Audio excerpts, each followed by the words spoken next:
Old tax regime आणि new tax regime याच्यामध्ये नेमका डिफरन्स काय, शिवाय कधी तुम्ही ओल्ड टॅक्स रेजिम घेतला पाहिजे, कधी न्यू टॅक्स रेजिम सिलेक्ट केलं पाहिजे, आणि एकदा का तुम्ही ओल्ड टॅक्स रेजिममधून न्यू टॅक्स रेजिममध्ये गेलात तर परत ओल्ड टॅक्स रेजिम जाऊ शकता का, याबद्दलची माहिती या व्हिडिओमध्ये आपण समजून घेऊ. नमस्कार, मी आनंद दातार स्वागत करतो आपलं इन्फी वेल्थमध्ये.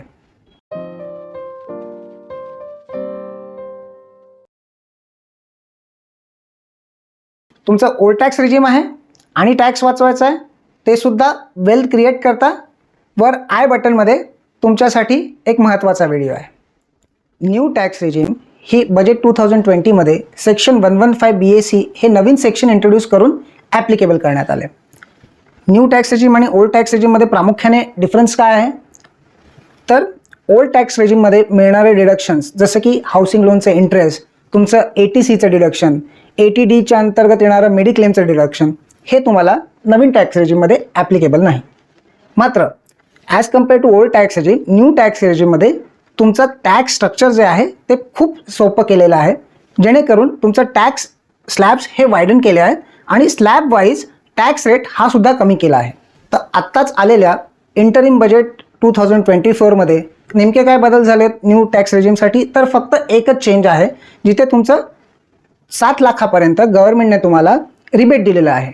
म्हणजेच काय, अगर तुमचा इन्कम 7 लाख किंवा त्यापेक्षा कमी असेल आणि अगर तुम्ही नवीन टॅक्स रेजिममध्ये असाल तर तुम्हाला एकही रुपया टॅक्स लागणार नाही. नवीन टॅक्स रेजिममध्ये नेमके काय स्लॅब रेट आहेत आणि स्लॅब वाईज टॅक्स रेट काय आहेत ते आपण आता बघून घेऊ.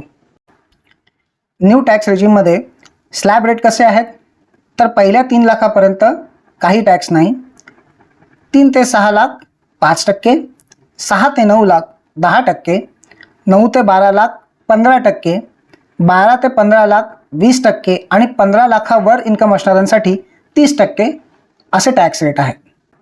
तर ओल्ड टॅक्स रेजिमशी कम्पेअर करताना न्यू टॅक्स रेजिमचे टॅक्स स्लॅब्स आणि त्यातले रेट हे कसे आहेत ते आपण बघू. ओल्ड टॅक्स रेजिममध्ये टॅक्स रिबेट हे ॲप्लिकेबल होतं 5 लाखापर्यंत, ते आता न्यू टॅक्स रेजिममध्ये 7 लाखापर्यंत आहे. म्हणजेच काय, तर जिथे ओल्ड टॅक्स रेजिममध्ये 5 लाखापर्यंत इन्कम असणाऱ्यांना काही टॅक्स भरायची गरज नव्हती, त्याचप्रमाणे न्यू टॅक्स रेजिममध्ये पहिल्या 7 लाखापर्यंत इन्कम असणाऱ्यांना काही टॅक्स लागणार नाही. ही तर झाली माहिती न्यू टॅक्स रेजिमबद्दल. पण महत्त्वाचा मुद्दा, तुम्ही कुठलं टॅक्स रेजिम निवडायला पाहिजे, ओल्ड की न्यू? काही काळजी करू नका, मी तुमच्या मदतीसाठी 2 चार्ट बनवले आहेत, जेणेकरून तुम्ही घर बसल्या तुमचं टॅक्स रेजिम हे खूप सोप्या पद्धतीने निवडू शकता. या 2 चार्टचा वापर करताना प्रामुख्याने 2 गोष्टी तुम्हाला माहिती पाहिजेत. एक तर तुमचं उत्पन्न आणि तुमचं अवेलेबल डिडक्शन्स. अवेलेबल डिडक्शन्समध्ये काय येईल, तर तुमचं हाऊसिंग लोनचं इंटरेस्ट पोर्शन, ATC आणि ATD प्रामुख्याने. चला आपण पहिला चार्ट बघू, जो आहे ज्यांचं उत्पन्न हे सॅलरीवर अवलंबून आहे. तर अगर तुमचं उत्पन्न हे 8 लाख असेल आणि तुमचं अवेलेबल डिडक्शन हे जवळपास 1.5 लाख असेल तर तुम्ही न्यू टॅक्स रेजिम घ्यायला पाहिजे. आणि 8 लाखाला ओल्ड टॅक्स रेजिम कधी निवडायला पाहिजे, जेव्हा तुमचं डिडक्शन हे 1,87,500 किंवा त्याहून अधिक असेल.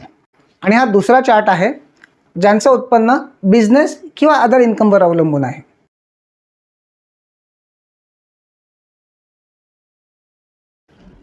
ओल्ड टॅक्स रेजिममधून न्यू टॅक्स रेजिममध्ये गेल्यानंतर परत ओल्ड टॅक्स रेजिममध्ये जाता येईल का? जर तुमचं उत्पन्न सॅलरी किंवा अदर सोर्सेस असेल तर तुम्ही स्विच इन करू शकता. म्हणजेच काय, तुम्ही परत ओल्ड टॅक्स रेजिमला जाऊ शकता. मात्र सॅलरीधारकांना वर्षाच्या सुरुवातीला आपल्या एम्प्लॉयरला हे सांगावं लागतं की या वर्षात तुम्ही कुठलं टॅक्स रेजिम निवडणार आहात. नंतर ड्युरिंग द इयरमध्ये तुम्ही काही चेंजेस करू शकत नाही. वर्षाच्या शेवटी ज्यावेळी आपण आपलं इन्कम टॅक्स रिटर्न भरतो त्यावेळी दोन्ही टॅक्स रेजिममध्ये कॅल्क्युलेट केल्यानंतर तुम्हाला जी फायदेशीर टॅक्स रेजिम असेल ती तुम्ही निवडून त्यात तुमचं रिटर्न फाईल करू शकता. बिझनेस केसेससाठी मात्र एकदा का तुम्ही ओल्ड टॅक्स रेजिममधून न्यू टॅक्स रेजिममध्ये गेलात तर परत पाठी जाता येत नाही. म्हणजेच एकदा का बिझनेसवाल्यांनी न्यू टॅक्स रेजिम निवडलं तर परत ओल्ड टॅक्स रेजिम निवडता येत नाही. म्हणून मी दिलेल्या चार्टचा वापर करा, तुमच्या CAशी कन्सल्ट करा आणि मग आपला डिसिजन घ्या. ओल्ड टॅक्स रेजिम आणि न्यू टॅक्स रेजिम याच्यामधली तुमचे डाऊट हे मी क्लिअर केले आहेत. याशिवाय अगर तुम्हाला कुठला प्रश्न असल्यास मला कमेंट बॉक्समध्ये जरूर कळवा. या चॅनलला सबस्क्राईब करायला विसरू नका. धन्यवाद.